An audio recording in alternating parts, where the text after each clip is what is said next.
नमस्कार, टीवी 9 भारतवर्ष के digital platform पर आपका स्वागत है। मैं हूं शिवेंद्र, हाजिर होता हूं आपके लिए लेकर खेल का केंद्र। और आज खेल का केंद्र में बात करेंगे अहमदाबाद टेस्ट मैच के दूसरे दिन के खेल पर, जहां भारतीय टीम ने इंग्लैंड को डरा दिया है और अब बारी है हराने की। आज इंग्लिश टीम हताश नजर आई, डरी हुई नजर आई और इसके पीछे दो बड़ी वजहें थीं। एक तो सामने दिखाई दे रही संभावित हार और दूसरी खिलाड़ियों की थकान, उनकी झुंझलाहट। इन दोनों विषयों पर बात करेंगे सिलसिलेवार तरीके से। पहले बात करते हैं उस थकान की जो साफ तौर पर इंग्लिश टीम के खिलाड़ियों के चेहरे पर और उनकी हरकतों से नजर आई। बेन स्टोक्स गेंद को पैर से मारते दिखाई दिए। जेम्स एंडरसन एक कैच के पीछे अपनी पूरी ताकत से एफर्ट ना लगाते दिखाई दिए और इसकी वजह थी कि इन दोनों गेंदबाजों की जो थकान थी, जरूरत से ज्यादा इन्होंने गेंदबाजी की।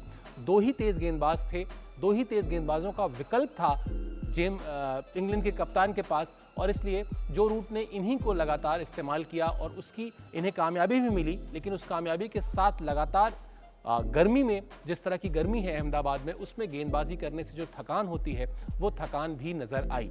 अब बात करते हैं जो संभावित हार का मैंने जिक्र किया। वो संभावित हार इसलिए क्योंकि अभी भारतीय टीम को अभी ही 89 रनों की बढ़त मिल चुकी है। अभी अक्षर पटेल क्रीज पर हैं, वॉशिंगटन सुंदर क्रीज पर हैं, ईशांत शर्मा का आना बाकी है, मोहम्मद सिराज का आना बाकी है। तो यूं तो ये चारों मूलतः गेंदबाज हैं, लेकिन आप ये मान के चलिए कि अगर 20 रन 25 रन भी इन चारों ने मिलकर और जोड़ लिए और भारतीय टीम की जो बढ़त है इंग्लैंड पर वो पहुंच जाएगी 125 रनों के पास। अब अगर 125 रनों के पास भारतीय टीम की बढ़त पहुंच जाती है तो इक्वेशन क्या कहते हैं? इक्वेशन ये कहते हैं कि अब तक इस टेस्ट सीरीज में जो 7 पारियां इंग्लैंड ने खेली हैं उसमें से 7 में से 4 बार इंग्लैंड की टीम 200 के आंकड़े को भी पार नहीं कर पाई है। चलिए मान लेते हैं कि जो रूट की अगुवाई में बहुत ही बेहतर उम्मीदों के साथ, बहुत ही बेहतर हौसले के साथ इंग्लैंड की टीम अगर उतरती भी है मैदान पे और 200 के आंकड़े को पार करती भी है तो उसमें 125 रन के आसपास की बढ़त जो भारतीय टीम को संभावित तौर पर दिखाई दे रही है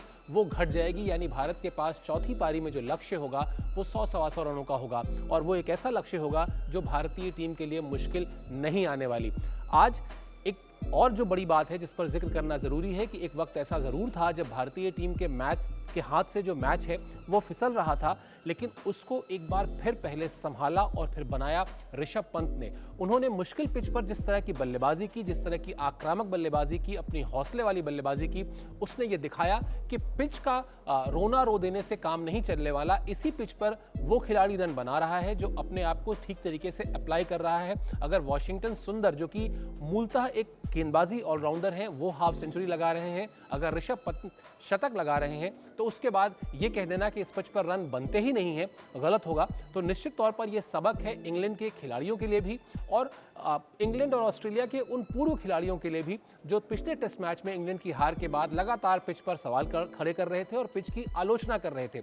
फैक्ट यही है जो लगातार भारत की तरफ से कहा गया कि स्पिन ट्रैक पर बल्लेबाजों की स्किल का इम्तिहान हो रहा है और वही इम्तिहान अहमदाबाद में भी दिखाई दे रहा है चौथे टेस्ट मैच में। और उस इम्तिहान में भारतीय टीम इंग्लैंड के मुकाबले बेहतर अंकों के साथ पास होती दिखाई दे रही है। भूलिएगा नहीं, भारतीय टीम अगर ये टेस्ट मैच जीत लेती है या ड्रॉ भी करा लेती है तो भारतीय टीम वर्ल्ड टेस्ट चैंपियनशिप का फाइनल खेलेगी। हालांकि अभी संभावना इसी बात की है जो हमने शुरुआत में कहा था कि भारतीय टीम इंग्लैंड को डरा चुकी है, अब बस हराना बाकी है।